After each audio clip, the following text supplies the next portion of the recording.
Welcome to Alpine Learning Group's Innovation in Autism Webinar Series. Alpine Learning Group offers a full range of diagnostic and applied behavior analysis-based educational and clinical services to individuals of all ages. Each year during Autism Acceptance Month, we share our expertise through free webinars and make them available to the community. At the close of this presentation, we'll share a QR code to learn about other presentations in this series. My camera. I'm Dr. Bridget Taylor. I am co-founder and currently CEO of Alpine Learning Group. And for nearly 37 years, I've had the pleasure of working alongside a group of innovative and compassionate leaders in the field of autism. I'm happy that we're able to share their expertise with you here today. Today's webinar is called Fathering on the Spectrum. I'm really excited about this presentation. I know that dads bring a unique experience to raising a child with autism.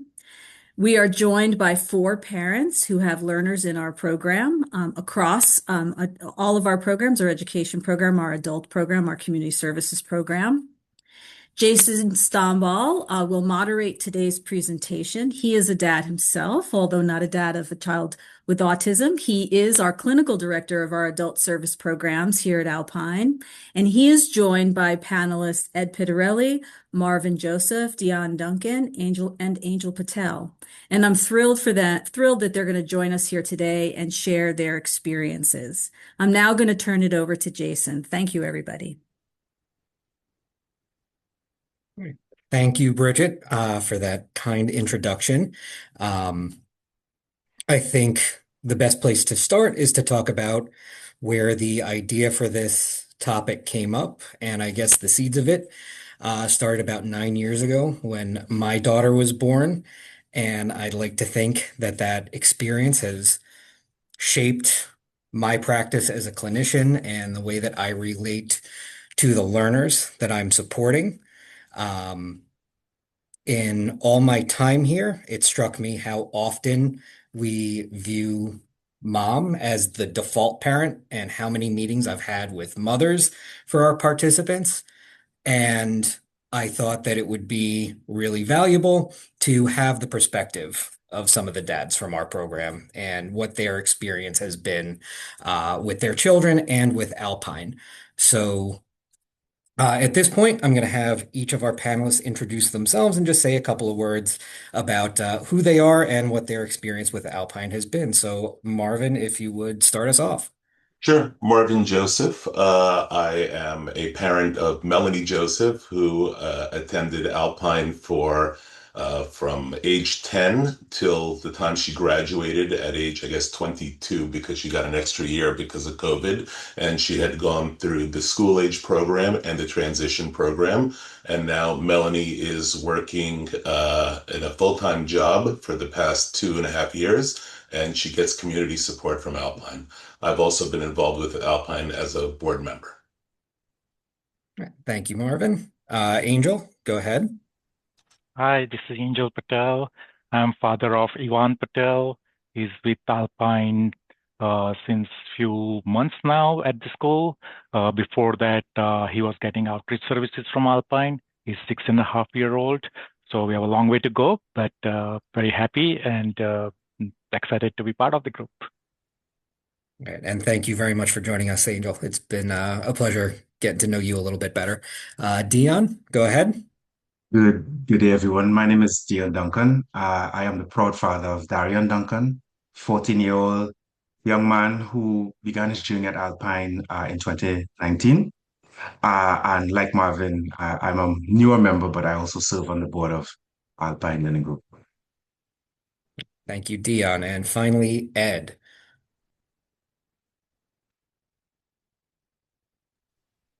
Hi, I'm Ed Pitarelli. First of all, I'm the father of an adult in the adult program. He's going to be 30 in 9 days, actually. And I'm on the board of Alpine. I was the president of the board. I'm now the president of the Adult Services Board. Been working in autism for a long time. I learned ABA when Robert was less than 2. All right, thank you, Ed. So this is our panel. Thank you all so much for joining us and being so open with sharing your experiences. And I think to start out, I know from my perspective, I had a very specific picture of what it meant to be a dad and to be a parent before I had kids. And almost immediately after my children were born, that picture completely changed. Um, so I was wondering, and I'm sure all the folks here in the audience would like to hear your perspective on this. How has your picture of fatherhood stayed the same? And how has it changed in your journey so far? So, Ed, if you want to kick us off. Sure, sure. As I had mentioned to Jason, I had a little start for this because I was a single parent for a long time. I picked my first daughter up when she was a toddler and raised her for about 11 years before I got remarried. So I said, well, that's a kind of a roller coaster. That was a kiddie roller coaster. Uh, Being the parent of a child with autism, especially profound autism, is the big time. It's the King Dakar, whatever that big roller coaster is they have over at Great Adventure. Um, so it certainly changes life. I mean, you adjust, we go with the flow all the time. All right, Marvin, what would you like to add there? Yeah, sure. So, I mean, everyone, has their own expectations, and just being a parent in general changes your lives. Just how easy it was to walk out the door when you were single, and then all of a sudden you have the stroller and the bottle and the bag and the this and the that and everything that needs to happen before you walk out the door, and it takes 45 minutes to do so. So, just immediately as you have a child, obviously your life changes and things start to revolve around the child more. But then, the different step, and one that we're talking about today, is what happens when you see that things aren't necessarily going the right direction or Mhm. are not happening as you would expect with your child. And then you get concerned and you actually go out and hopefully seek some help and some evaluation, and then you get a diagnosis of autism.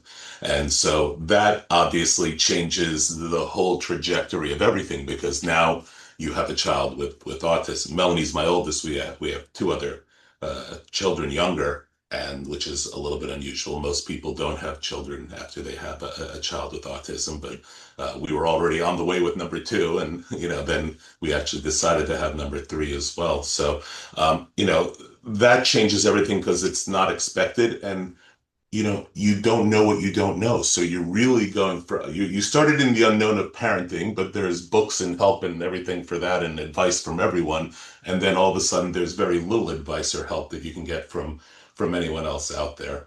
And it takes time to come to terms with that, I think, and you go through a process in many ways like grieving, but you have to go through the process of coming to terms with that. And then it means making the best choices for the child, regardless of what you have in mind as a parent, I think is really what it all comes down to as well. So do we put them in, regular school and keep them there, or do we put them in special needs school and look to what that has to have as well? So, and in my experience, parents react in different ways too. So some of them ignore it and don't want to do anything about the problem, and others actually freak out and maybe go too far and too much. So I think balance is important in doing it, but you just have to feel your way through it. Mhm. Yeah, no, I know with my kids, my picture is I want to control what I can, and I'm trying to wrap my hands around that. So, having this extra layer on top of that and not knowing where you can exercise that control and what you can fix is a very difficult thing to navigate. Um, so I'd be interested to hear what some of our newer dads are experiencing with that. So, Angel, if you want to jump on in. Sure. So my picture of being a father was always to protect my child, guide him, help him grow into who they are meant to be. In that way, that experience has still aligned with what I hope for. I still want to be present, lovable, dependable dad. What changed is how I define success as a parent. Earlier on, I probably was imagining that in a more typical way, and I thought good parenting means having always the right answer. Over the time, I learned that parenting a child with a special need asks something deeper: patience, flexibility, willingness, advocacy, celebrate progress. There are a lot of different things that we need to learn. my perspective changed from asking, how do I help my child fit the world, to how do I help create a world where my child can thrive as they are? So that shift made me more humble, more intentional, grateful for every step forward. So over a period of time, my thought process changed on how I should raise my child. Thank you. Go ahead and Dion, lastly from you. Yeah, I think it's a combination of what we've heard from the gentleman that went before. I think as a father of a child, you want to protect, you want to provide, you want to give them opportunities that you didn't have. You want them to live, to, create a world for them to thrive. And I think that fundamentally has not changed. And like Marvin, my wife and I have had other children since our firstborn, which, was an experience all in itself. I think for me, I realized that as a father, me wanting a success for my children, I came in heavily biased based on my own experience, based on what I want them to achieve. And as soon as the reality started to be challenged, as Marvin said, it really was almost like a grieving process. And it was such a challenge. And I realized that it was just as about him as it was about me. Like I needed to get out of my, not just feelings, but my perception of what a utopian life would be for him, and really get with the reality. And when that reality hit, it was a bit of a challenge. But eventually, what we found is that as soon as we took that image away, that idea away, and realized whatever is success for him, what's the best for him is what matters. We really started hitting a groove, and I think as a parent, all you want to do is give your child agency, find out where they thrive, and give them as much support in that area, push them in that direction. And sometimes you explore. Sometimes they like something, you try it, and then 6 months later, 1 year later, 2 years later, they want to do something else. And I think uh, in our generation, you kind of have to pick early and stick with it. Now it's, explore how you feel. Maybe that's what you do for now, and we continue to allow him as much flexibility and latitude to thrive. That's great. I think that's all any of us can do is to, take what the circumstance is and react to it and adapt as best we're able to. So I think my next question that I'd have, I'm going to open this up to Marvin and Ed first. What advice would you have for Dion and Angel as their children get older? What are some of the things that you've experienced, and what's some of your advice on the things that they can be doing and the things that they can be expecting coming up? Go ahead, Marvin. Yeah, that's fine. Okay. So, I guess really interestingly, the most important thing I've found is that the parents need to be in alignment on what's going on with your child, your children, and I think this is true in general. Really having that meeting of the minds, having agreement on what the plan is and how you're going to go forward is really I think the key indicator to success. I've seen it where the parents have not been aligned and the children's success suffer from that, because you may have someone who wants to go in one direction, someone who wants to go in another direction. So, really having it be there and alignment is best for the child, but also it can be detrimental to the parents' relationship. And I've seen that happen too, where people haven't, their marriages have failed as a result of having a child with special needs, and the distance between them really kind of, I guess, kind of made them rift and go apart like that. So alignment at home, I think, is very key. The other part of it, and Dion actually spoke about this as well, is don't be afraid to push the child's boundaries and your own, right?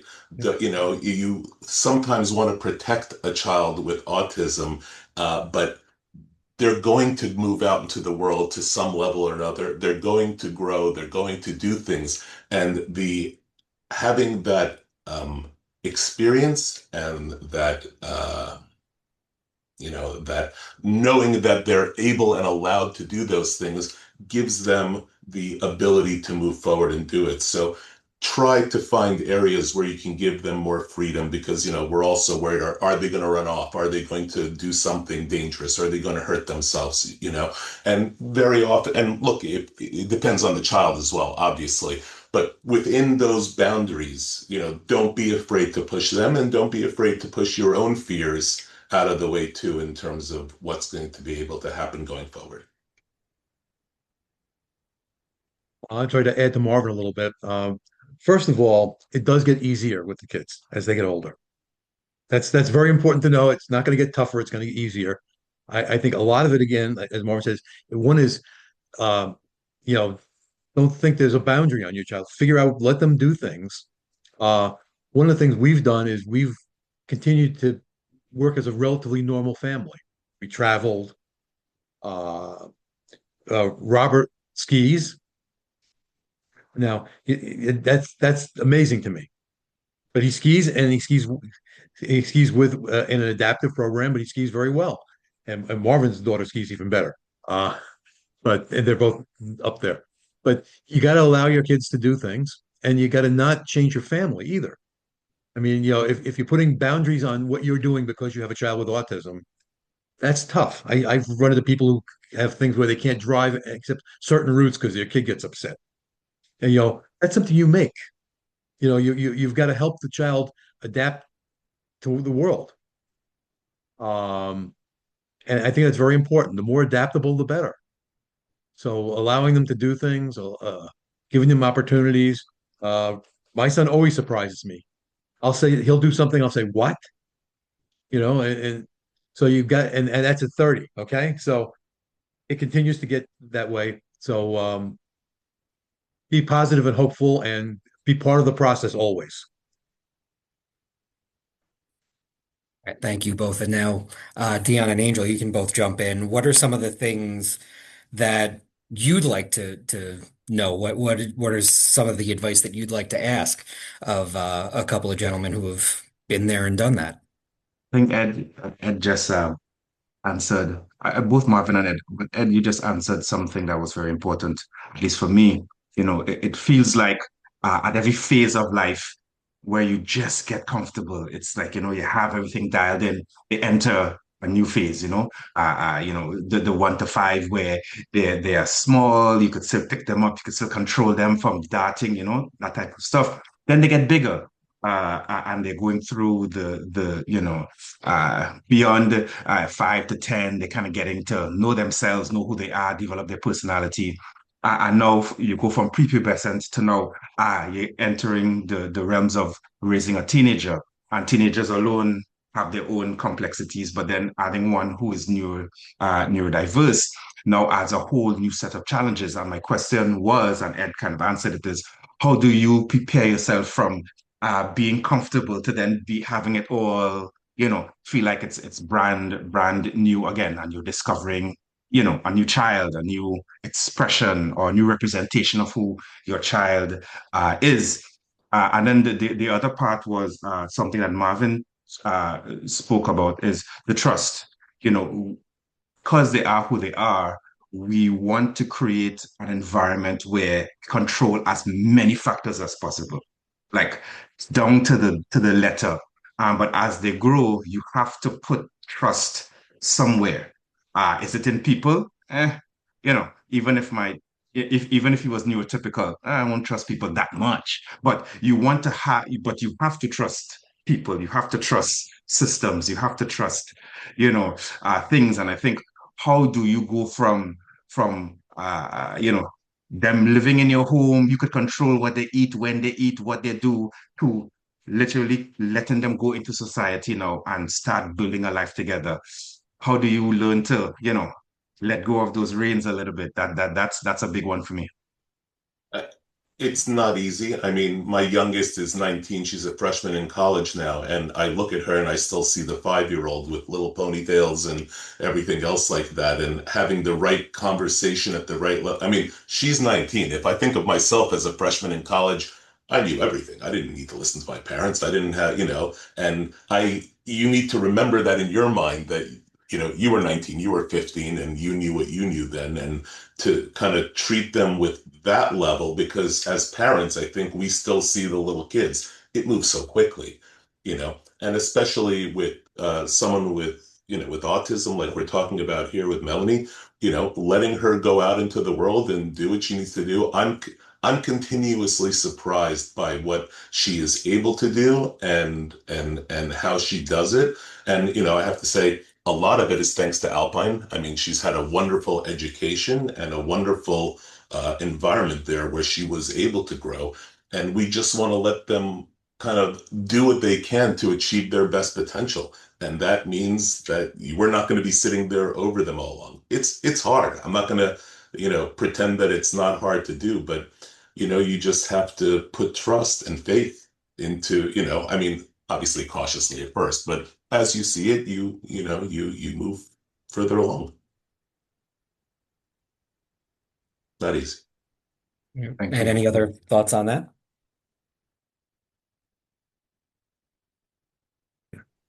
Well, I think, Marvin hit it. I mean, especially, we give our kids to Alpine, which is the greatest thing in the world, I have to tell you, because you don't worry, because you trust. And you've got to get a whole list of places where you trust. When I take Robert skiing, I trust the instructor and the volunteer. They've got him in a dangerous sport, and I'm not there. But you have to have trust that other people also will care as much about your child if they're trained right. Um, I found that all of the work we've done with Rob and in ABA has been incredible in expanding his horizons. I mean, he enjoys all kinds of things. We get a lot. That's one of my favorite things is seeing him smile. So that's a great thing. I'm sorry, I'm going to add one quick little question or a little story, which is terrifying about trust. So, I go to the supermarket sometimes with Melanie, and we like to return the shopping cart after we go shopping. That can be a terrifying experience in the parking lot at the supermarket with all the cars going by and everything. But Melanie likes to and wants to put the cart back. That's her nature. She wants everything to be clean. So, you do it the first time and the second time, but sometimes it's far and you got to cross a couple lanes of people moving quickly and everything else like that. And, I mean, she's not little anymore. She's 25. So I'm hoping that she's going to go out into the environment and that she's going to cross streets and she's going to do stuff like that. And, I watch, but I let her go do it and trust that the education that she's gotten and, the experience and, you still trust less, but it was particularly busy this past week. And I actually stood there out. Normally I'll let her go, but it was far and it was across a couple lanes of traffic. And, I sat there and I watched it to make sure that it was going okay. But, you got to do it. Let me add a traffic thing to that because I caught something, Robert, fairly early, which has been great. We walk a lot, and yet there's no sidewalks around here. Robert knows whenever he sees or hears a car, he steps onto the lawn. Small thing, but what a great safety thing. He's safer than me all the time. So especially with a younger kid, that's something to look at is getting some safety things in place, and then you can grow to places like where Marvin is, where his daughter can actually take the shopping cart across the parking lot. I would not do that with Rob, but they're at different levels. Yeah. And of course, it depends on the child and where they are, of course. Yep. And then how about you, Angel? Do you have any questions that you'd like to ask? Sure. I have a lot of questions, but the one that pops up right now is about skiing. My son is 6.5, and my niece is 8-year-old. We did one session this year, and we tried to teach him ski. In one session, it's very short time, but he wanted to go all the way up in the hill because my niece can go. And it's very difficult for me to stop him. I still want him to learn, but it was a bit of a challenge that time on how to control that and how to teach him that, yeah, you're going to get your turn to go up. First learn the small part. Yeah. We went with the adaptive route, using people who do this. The adaptive place where Robert goes and Melanie goes, they have all kinds of people with disabilities, from physical disabilities, amputees, everything. And they are well trained in how to build the skills and keep them from pointing the skis down the hill from the top, which you don't want. Um, so sometimes I don't think I skied until he was born, and I haven't skied since.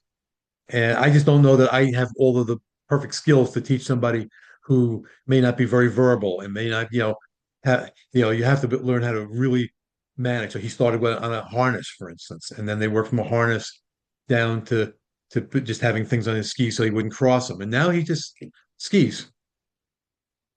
Yeah, I'll add 2 cents. We're a skiing family. I'm the original skier in the family. I started skiing when I was 9.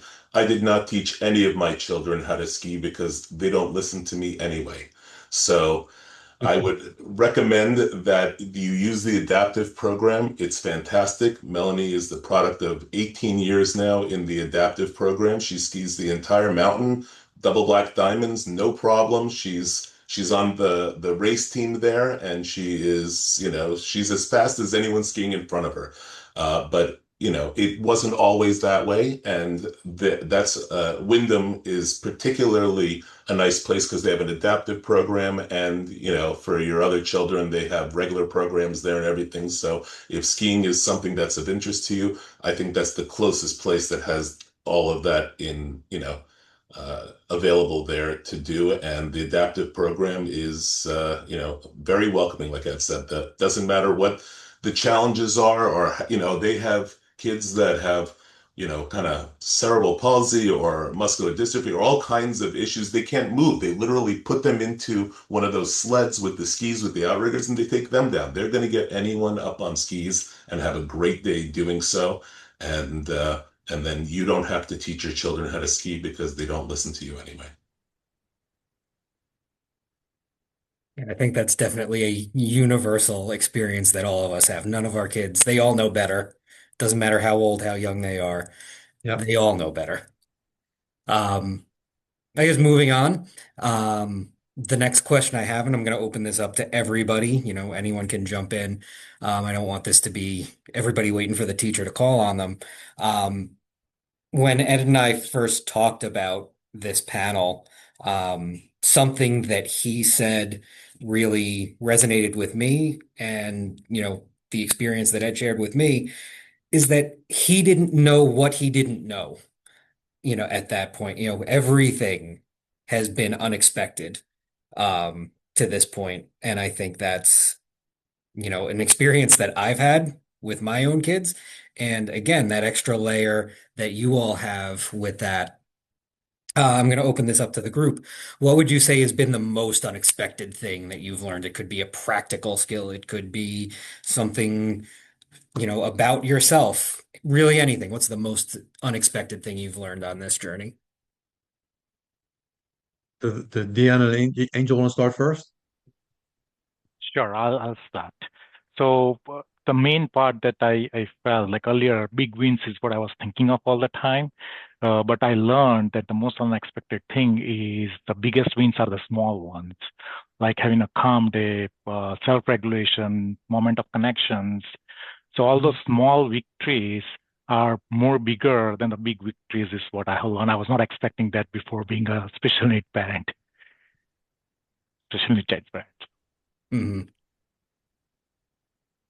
Yeah, I think becoming a lot. I realized how selfish I was as a person before I became a dad.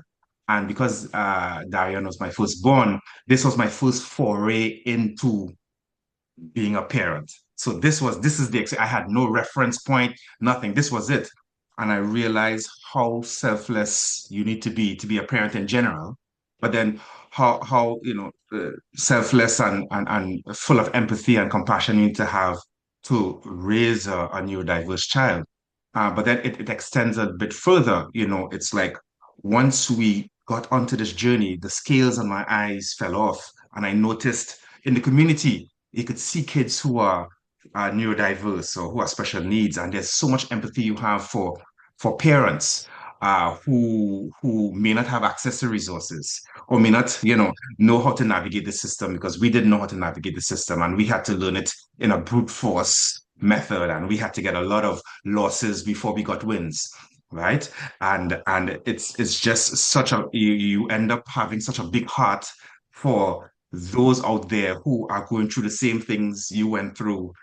For me, it was 15, he's 14 or so. You're talking about 10 years, 12 years ago. The reality that has sunken in, and how important a role Alpine played in helping me discover myself.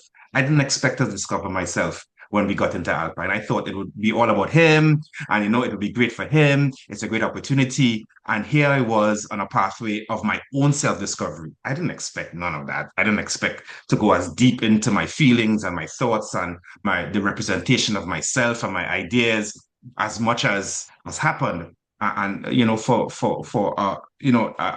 I would definitely say I have a big appreciation for the experience, as difficult as it has been, because it has allowed me now to really be present for him. But it has also helped me be a great dad to my other kids who are neurotypical, and and a bonus on top of that. It has really brought me and my wife together. Like, we are in lockstep. As Marvin mentioned, I could see how it could bring stress to our relationship. And there probably would have been times where we were both on our own pathway of discovery, right? But I think the whole process has brought us together as a family. Our unit it's really tight, and I'm really grateful for it. Yeah, it is very interesting because I think having a child with autism brings a lot of things out you don't know you have. Yeah, I agree with Angel. I learned early in the game to appreciate the little thing because no big things were going to happen. So it's all those little things, and they all add up after a while. Um, the strange thing that I told Jason about was you don't realize how strong you can be. Robert went through a stretch of having real sleep problems for about 2 years. We go 2 nights a week where he didn't sleep. So I did 100 nights where I did not sleep in 2 years. And I look at that and say, I went to college, I worked full time, went to school full time, I'm a scientist. I never did an overnighter. And I did 100 for Robert. And you survive and you do well. You learn how strong you really, really are. I think the thing that I found is how you interestingly can have a positive impact on the family having a child with autism. And I'll give you one fun little story that happened. I think Melanie was like maybe 8 or 9 years old, and they had a program at school how to empty the dishwasher. So she's emptying the dishwasher at home. Great. And I turned to my son, who was 2 years younger than her, so 6. I said, Eli, can you fill the dishwasher? No, I guess Melanie was, yeah, Melanie was probably 10. Eli was 8.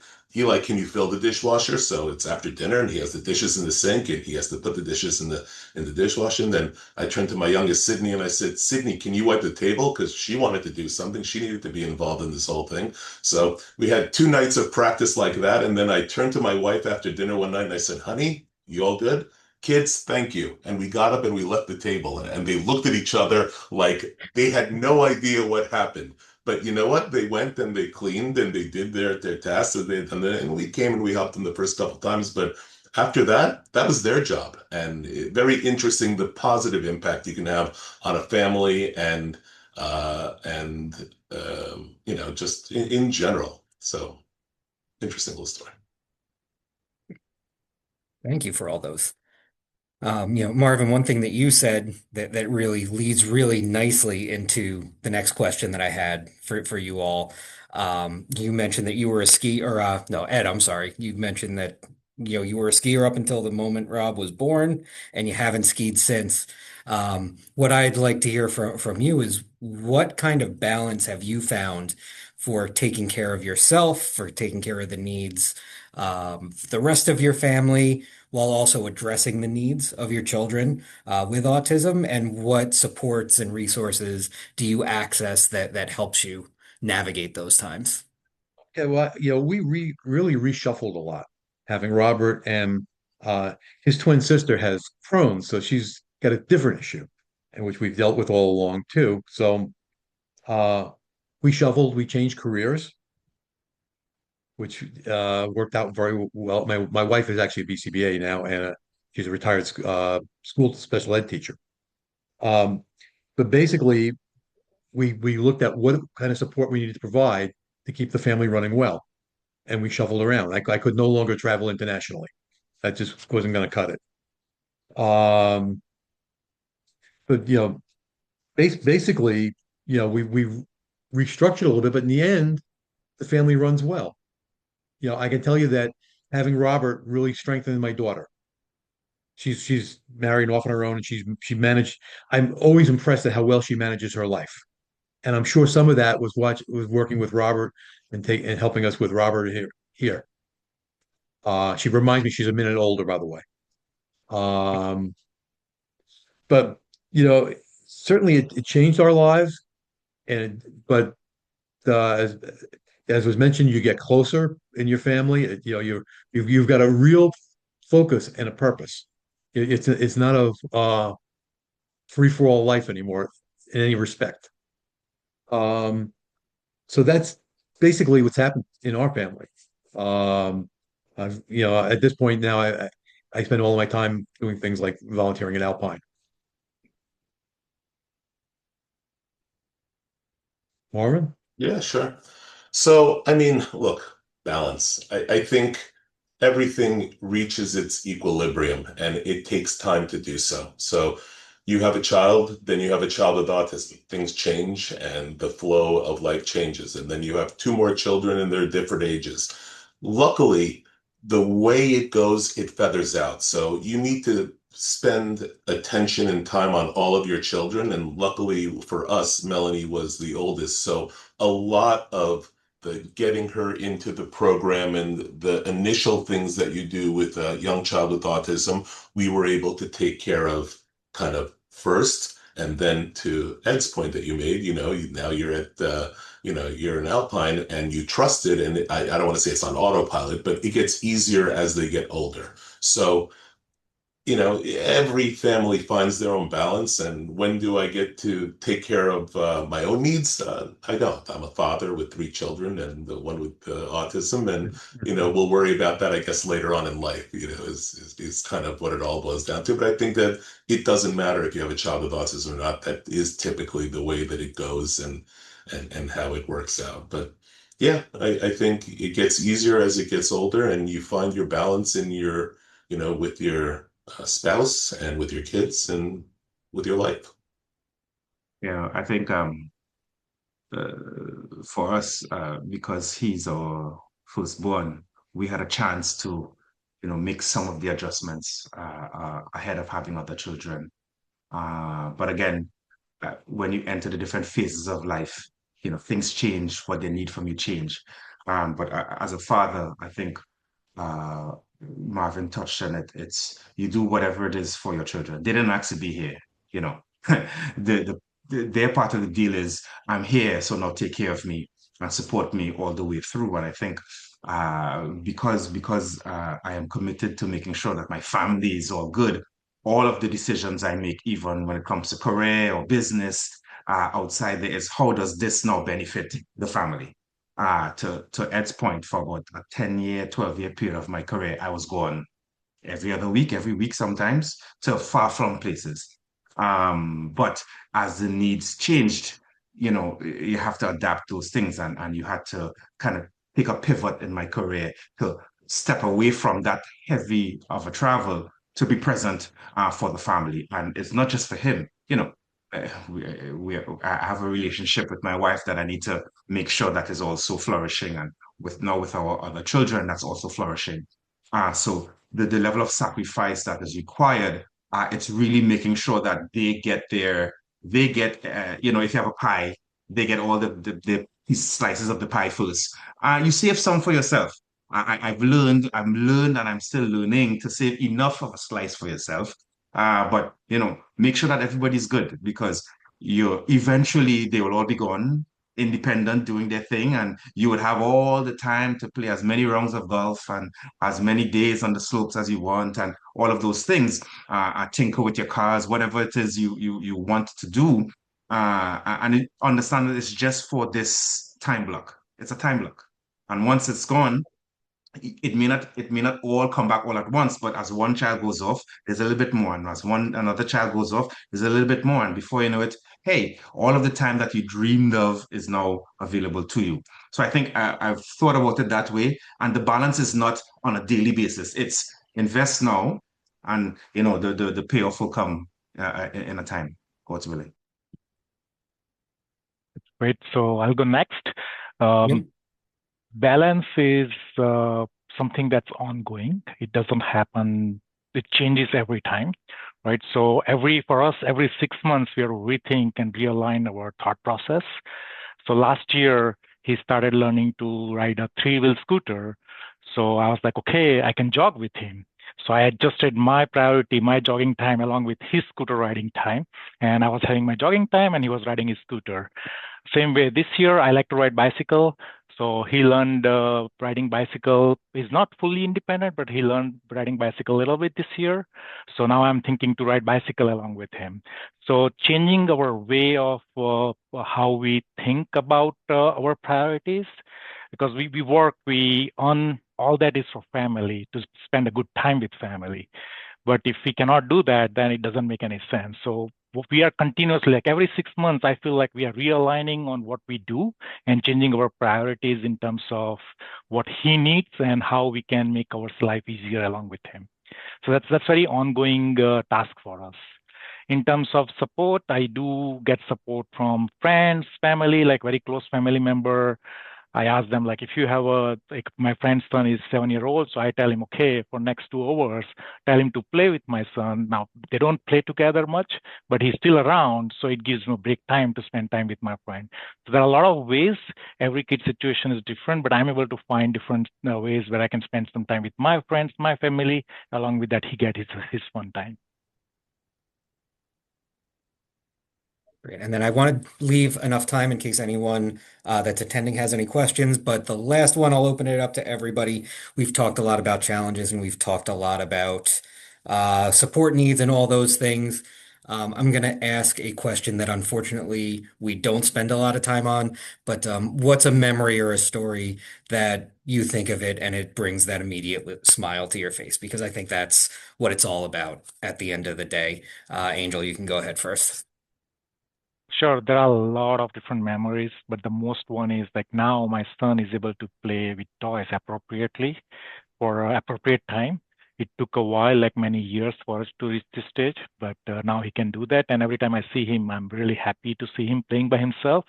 I still have to intervene and help him, but that's the most fun part. Like we had a lot of toys, but he was not playing for many, many years, and now he can do that. So we're very glad that we reached that stage.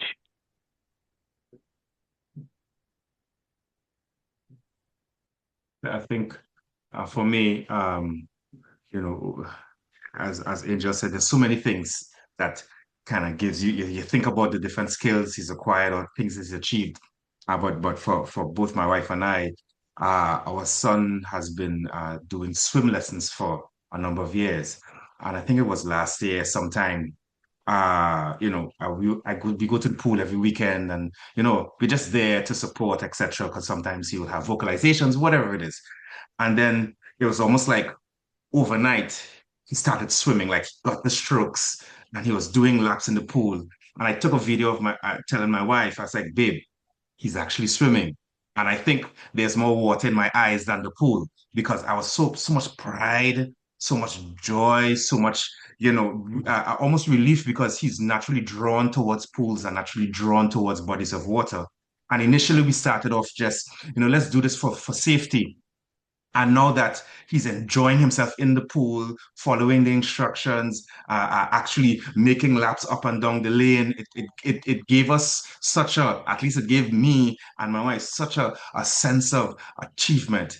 And now we could go to the resort and kick our feet at the side and, half pay attention and not have to be so, right there within arm's distance away from him because now he could enjoy himself in a safe manner.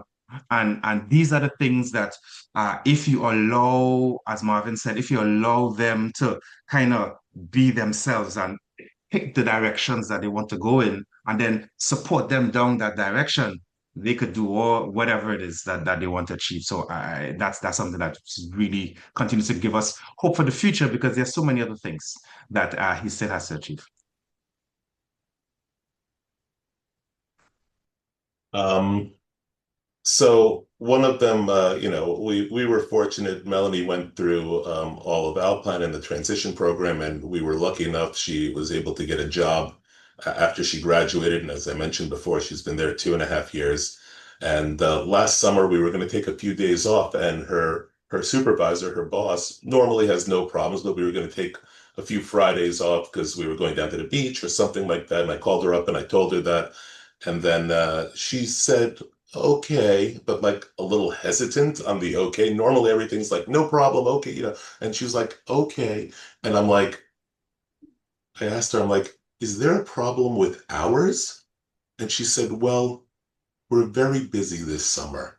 And I said, no problem. I'll drop Melanie off an hour earlier. She can start earlier in the day and we'll get her picked up half an hour later and she'll make up the hours for the Fridays that she's going to take off during the rest of the week. Would that be okay? And she said, yes, that would be great. And as a parent, to have your special needs child who has a job in a company, you always like, is it charitable? Are they doing it, out of the goodness of their heart to have a couple kids in there? And when you hear that, no, they actually need her and that she's a valuable member contributing to the team, I have to say that really was, I just very emotional moment for me to know that she was actually, I guess, like I said, a valuable team member there, and they needed her time because they had a lot of work that was going on during that period of time. So, um, you know, yeah, that was it for me. Well, but before I have, yeah, I said every time Robert smiles, it's great for me. So one other thing I wanted to mention before I mention the answer to this question, um, you're talking about biking. I want you to know that Robert learned how to bike before his neurotypical sister. So these kids can do all kinds of things. Um, I think the most rewarding thing, I taught Robert to say "I love you" in context. So and I know that because sometimes if he's crossed the line a little bit, got me a little upset, he'll look at me and say, "I love you." So, and nothing beats that. Just nothing. It's pure. So that's the definitely the most rewarding thing I've had in my journey with Rob. Great. And I do have a question from the chat here. So I'll open this up to everybody. When you've had to travel for work, was there ever an instance where you had to leave an assignment early to come home because of a situation with your child where they needed help? And how did you navigate that? How did you handle it with your boss or employer? And what's your experience been with that? So I mean, I there was one time I was traveling I was in South America, and there was an incident that took place at the I guess the daycare at the time, and my wife called me, and I was at the client. I was in the conference room. We were in a big meeting with the client, and it required my attention. So I basically say, guys, I need to take care of something, and I'm kind of disappeared for a few hours because here I am on the phone. With my wife, with an incident that we have to navigate, we have to have calls with various parties to make sure that all is well, and we ended up making some key decisions in terms of his childcare that very day, and it required a lot of attention. And that particular incident, I didn't have to like hop on a plane early to come home, but what that did was going forward, I had to set things in place before I hop on a plane, right? Mhm. Even if I travel now, we have to put things in place to make sure because it's a two-man job, right? My wife and I, we are a team, Yeah. and if I'm not there to pull my weight, then it's left on her shoulders. So we have to put things in place. But then on the flip side, I think I've been fortunate enough to have a career that gives me the flexibility to kind of manage my deliverables, if you want to put it that way. So I know that I need to get X amount done this week. If I, get it kind of uh, front load it for the front of the week, top of the week, to kind of get me the flexibility to come to his appointments or to do his clinic sessions or all the different activities that are required for Alpine. It has allowed me to have that flexibility. And I think just key conversations, not everybody in the organization needs to know your business, but just keep personnel, your manager, and maybe you make an alliance with someone in human resources, so they understand what your scenario is, so that you can kind of work around those things, and then also kind of lay the framework and say, hey guys, I'm not one of the, hey, can you be in California on Monday kind of guys. You have to tell me, you have to give me a little bit more lead time before we kind of figure those things out. And I've just been fortunate to have that type of organization to work with that gives me that flexibility to kind of manage my time as needed. Yeah, it's certainly tough if you're on the road. I mean, one of the things I did when Robert was young, I was doing a lot of international traveling, and what I do is just I do around the world trips. I bang all my stuff into two weeks or so, where I go from town to town to town to town. We lost Ed there. Um, I had to do a lot of travel. Fortunately, I never had to come home because of an incident with Melanie or anything like that. So, I think it obviously depends on your child but really it's about having the right support in place and making sure that you have an understanding with your partner. This is about that balance and that understanding to be able to um, make sure that going away is okay and that you have coverage in place if something were unfortunately to happen. Yeah. I don't know why you guys lost me, but basically, it's I did, as Dion talks about, you take your business and you try to shuffle it so that you're out of town less. I was in a job once where I was out of town 4 days a week, and we tried au pairs for quite a while, and then that did not work. And then it turned out that I was back at a job that was 6 miles from the house. For me, I went to a conference 2 weeks back, and my son is more attached to me than my wife. Actually, he needs me. He wants me everywhere, in every class, every place. So for me, going there for 3 days was a little tough for him. And usually I talk with my colleagues and my managers, and they're aware of it. So when I was in a conference having a meeting, he wanted to talk to me. So I had to take a break, talk to him for 2 minutes. He was having tantrum at the home, so I had to talk to him for 2, 3 minutes, and then I came back to the conference and started continuing. But having awareness, like spreading awareness with your team members and other resources helps a little bit because they understand your situation. If they don't know anything about it, and if it does take a break like that, it's a little difficult. But spreading awareness about autism is more important. And I tell everybody how different parents' life are in a different situation. So I would recommend spreading awareness among different people. Great. Thank you, everyone, for your time. And this was some really great discussion. We went over some really important things, I think. So I'm sure that I speak for everyone when I give you my heartfelt gratitude for just how open everyone has been.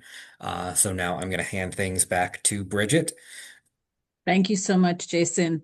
What a great panel. I learned so much. I laughed. I got emotional a couple of times, and I always learn so much when I hear the stories of parents. And this is the first time we've done Fathering on the Spectrum as a webinar and a panel. And I really, really appreciate the unique experience that parents bring and the unique experience that certainly the stories that were told here today. So thank you for sharing those stories. I know it takes some vulnerability and courage to talk about experiences, so thank you. I just want to remind everybody that we do have a few more minutes for questions. I don't know if anybody's going to type any more questions into the chat. We're getting some thank yous, which is great.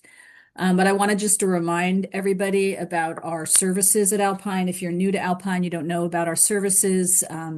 We do provide a range of diagnostic consultation, after school ABA on campus here, our school programs, which include our education program and our transition programs. We'd also have focused parent training and social enrichment groups after school. We also have an adult program and a community supports adult program as well. So as a reminder, these webinars are recorded. Jason, I don't know if the next slide has a QR code. This is a QR code that would lead you to a link for other webinars that we'll be having in this series. This is the first of 4 for this month. So feel free to log into our website or scan this QR code to learn more about the webinars that are coming up in this series. I just want to, again, thank the panelists for joining us today, for sharing their personal experiences, and to Jason for hosting the panel and coming up with such great, interesting questions for our panelists to respond to. So thank you very much, and thank you, everybody, for joining.